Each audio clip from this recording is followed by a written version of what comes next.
coming back to school with me? We could have done it all so easily. Hi, my name is Craig Thompson Wood. I'm the board game teacher. Thanks for coming to the classroom.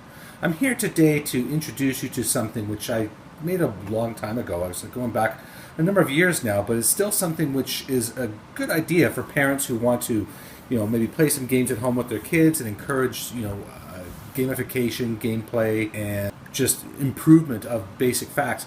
So what I did with this game, it's your basic sort of concentration game, where maybe you turn over one card and say there's an apple, and you have to find another apple, and then that's the match, and then you're looking for all your matches.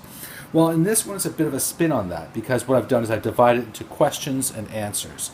So, for example, if you're turning over a question, so I have here, this one I did for a student when I was helping them, tutoring them for some mathematics with their basic math facts. And so 4 times 11. So now you have to think, okay, I'm looking for a 44. So you turn it over, and this one's a 20. So that's not going to work. So we turn that over. Now, the interesting thing to note about the 20, that can work for, depending on what numbers you're using in your set, this could work for 4 times 5 or 2 times 10.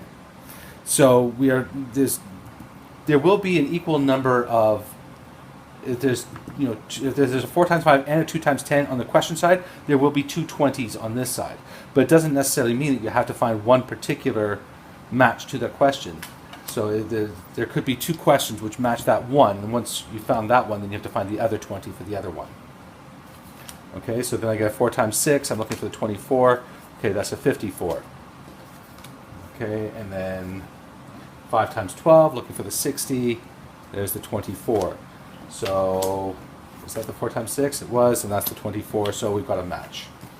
And then, like your regular game of concentration, you are continuing to play until all the cards are gone. You can play that when somebody gets a match, they get another turn, or not, up to you. However you like to play is up to you.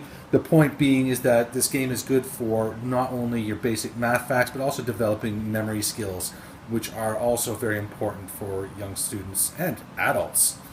So this I simply made from some cue cards.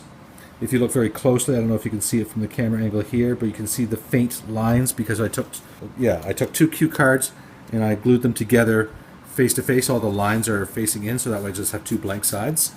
And then I cut them in half to create my card sets. It takes a little bit of time to make, but once you've made it, it's yours forever, and it's cheap, easy to make. So, and of course you can customize it to whatever you want. So it could be addition questions, subtraction, multiplication, division.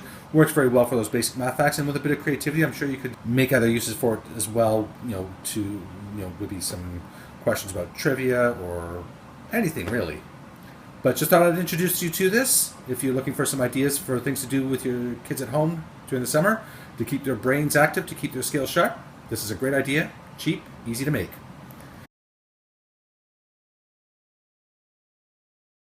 So if you have any other ideas, maybe things you've made at home, which are great games, which you can share with me, that I can share with other people, on gamification of learning that parents can do with their young kids at home, or older kids. Or if you have any other ideas for games you might like to see on the channel, please leave me that message in the comment section below. Do love to hear from the viewers. But until next time, I'm Craig Thompson Wood, the board game teacher, saying thanks for coming to the classroom. Are you coming back to school with me? We could